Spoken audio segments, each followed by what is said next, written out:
Hello YouTube and welcome back to my channel. Today I'm going to be doing a video for teachers on some interview tips that I have for you.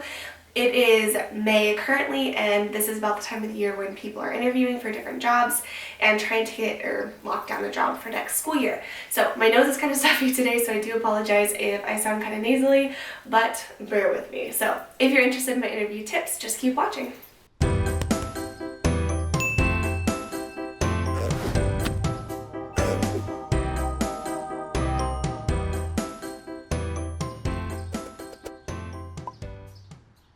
So my first tip is to always be prepared to be able to explain an entire lesson or possibly even give an entire lesson.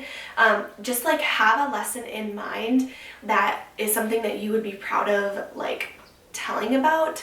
I have interviewed I've interviewed many times, but for the two jobs that I've actually gotten, I have both had to one of them I had to actually give a lesson to a class. Now, I did know that I was going to be giving the lesson, so I was more prepared for that. I didn't have to do it on the spot. But for my first one, I did have to explain an entire lesson of something that I think they said a lesson that I really liked, a lesson that I thought went really well, and I had to basically explain what I did from start to finish, and basically walk them through what my lesson plan would have looked like. And I wasn't really prepared for that first time, and so I kind of just made up, I didn't make it up, but I had to think of something right on the spot. But every time after that, if I were asked that question in an interview, I knew exactly what I would say because I kind of already had it rehearsed in my head of the lesson that I would talk about and all the pieces to it, because it's easy to forget sometimes, even if you did give a really good lesson that you want to tell them about, to remember every little detail from that lesson. I remember thinking afterward oh, I never talked about this part of it, and that was a really good piece of that lesson, and I never even explained it. So just always be prepared to be able to talk about a lesson. I have had people tell me that in interviews that they've been in, the school or the people who were interviewing them have actually asked them to give the interview panel a lesson. They gave them a standard right then and there. I've never had to do that, but when someone had told me that, I was always prepared if not to be surprised if someone did, because I would be wait, what? You want me to give a lesson to you adults right now? So at least I was kind of given a heads up to be hey, if it happens, be prepared for it. So my second tip is to always have a portfolio. Now in an interview, they will most likely not ask you to see your portfolio. You need to show them your portfolio and you need to ask them to look at it.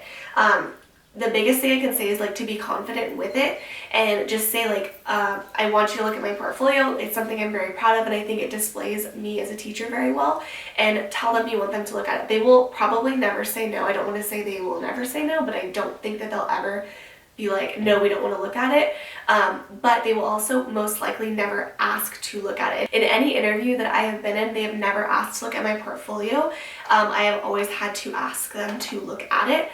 I also create smaller copies of my portfolio. So this is my portfolio and I only have one of these, but I create a small copy of the pages that I feel they would want to look at the most, and then I bring 4 to 5 copies with me. I probably won't use them all in that time, but at least I have copies to where each person can kind of look over it as I'm speaking. And then if there's something that I want to reference in a question, I can easily say if they ask about, I don't know, say technology in the classroom, I can be explaining it and then also say, oh, in my portfolio, I also have a page that includes pictures and you can look at that as well. So it just makes a really nice visual for these interview panel people to look at and kind of see exactly what it is you're talking about. Plus, if they're kind of looking at something while they're listening to you, I feel like it almost takes the pressure off you a little bit, because they're not just staring at you. They're still listening, very closely, but at least they're kind of looking through something, and I know for me, it made me feel a whole lot less nervous that they weren't just all staring at me. So I am going to do a video actually right after this on my portfolio and what is in it, what it looks like. This is something I'm really proud of. I have not updated it since I last interviewed, which has been I guess 2 years ago now. So I haven't updated it for my newer stuff, but I will show you what it looked like when I got this job that I have now. My third tip is after each interview to go directly to your car, have like a notebook or something and write down every question that you were asked. If you do it right when you get in the car, it's just a lot more fresh in your mind and you can write it exactly the way the question was worded. I noticed when I was interviewing that every district pretty much asks the same questions.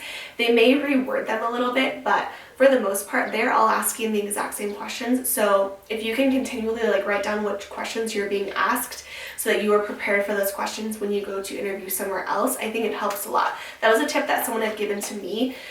He was someone who used to do teaching interviews. He worked as a principal, and I did like interview practice with him. He was retired and stuff, and he always told me, the second you're done with the interview, go straight to your car and write down every question that they asked you as much as you can remember, so that you can go and improve your answers for next time. Even writing down like, or jotting down like little things that you had said, and like being able to say like, okay, next time if I'm asked this question, then I want to add this part to it. Because sometimes it's really hard when you're on the spot to think of everything, and then like, 20 minutes later you're like, oh, I could have added that to that, I could have added this to that. So I just really recommend writing your questions down and even writing your answers down as well. My fourth tip is to focus all of your answers on students and children. I'm an elementary school teacher, so I think middle and high school would be slightly different, but I feel like at the elementary level, and this was a tip that he had given me as well, is they really want to know that you are there for the kids and that your passion is children. They do not want to hire someone who is not going to be good with children, because that is your job. Like, you need to be good with kids, you need to have a passion for kids, and it needs to show. So every answer, try your best to focus it back to what is best for the students, what is best for your kids, and how much you truly love just being around students, being around children, and that is your passion.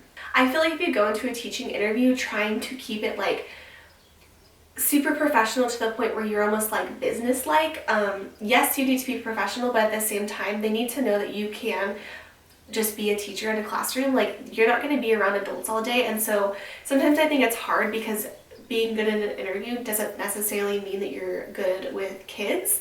I think people can nail interviews and be horrible with students, because that's two completely different things. And so I think just showing them they'll be able to tell if you're going to be good with kids or if you're not going to be good with kids. And my fifth tip is just to be confident with yourself. Okay, so my camera died, so I'm hoping this setup still looks exactly the same, but if it doesn't, that is why. So tip number 5, as I was speaking and got cut off, is just to be confident. Just always remember that even if you're interviewing and interviewing and interviewing, never get down on yourself about it, because just because you don't get a job doesn't mean that you were a bad teacher or aren't gonna be a good teacher. It just means that you're not the right fit for that district, for that school, for that principal. And honestly, if a principal is interviewing you and doesn't feel like you're going to be a good fit with them, I wouldn't want to work for them anyway. You really have to be compatible with the people you're going to be working with, and I think that's especially true for your principal. So I don't really like when districts have outside people, say district office people or something, interviewing people, just because I feel like it truly needs to be, or there needs to be a second interview at least, with the principal that you're going to be working for. Because if you don't work well with that principal, it's not fun to work at a school that you just don't get along with the principal, and if your personalities don't mesh well, it just doesn't make for a fun school year. So I truly think that you need to mesh and be compatible with that principal. So in an interview, if they don't hire you, don't take it personally, because it may just be that they don't feel like you're going to be a very good person for them, and it doesn't mean that you're a bad teacher. It just means that you might be different from what they're looking for. So just always remember that. Go in there feeling confident, and don't let yourself beat yourself up about it just because you're not getting any jobs. I know some people who have had to interview 40 times before they ever got a teaching job, and that's okay. So if you enjoyed this video, make sure you give it a thumbs up, and if you have any other tips, make sure you leave them down below for other teachers, and I will catch you guys in my next video.